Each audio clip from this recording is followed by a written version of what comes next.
Kain po tayo. Kain po kayo. Pray.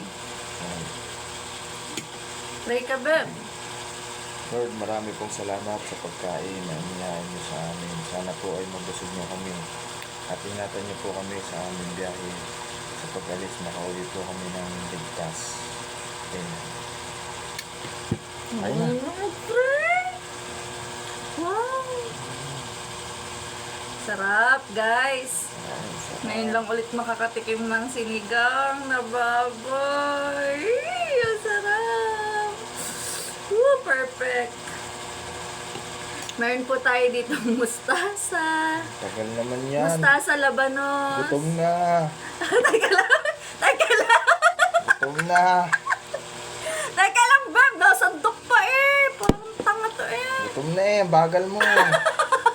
Tinatakam mo ko. Merang. Wala nga tayong kutsara.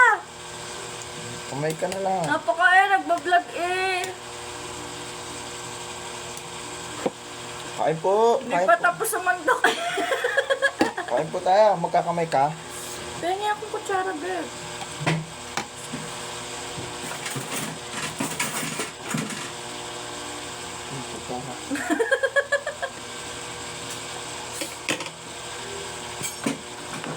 Guys, kain po tayo. Ayan. Ubus mo na yung gulay eh. Ngayon lang po ulit kami makakatikim ng sinigang na baboy na luto po niya. Lutong bahay. Kasi paragi bilhin luto kasi nga wala nang oras. Magkano yung binili mong baboy? 80 pesos. 115. Tapos, hanggang hapunan na. 115. Oo. Hmm? 115? 115. Mm-mm. Madami na. Hanggang hapon na. Hanggang almusal ko na. Eh? Galing katipid. Saan ba nakakatipid? Sa luto o sa bili?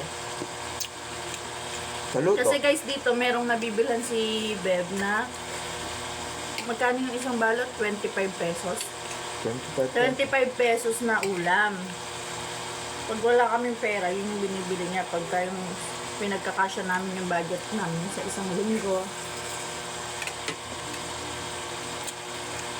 Pero iba pa din pag lutong ulam. Pero hindi siya masyadong masarap kasi nga, mura lang.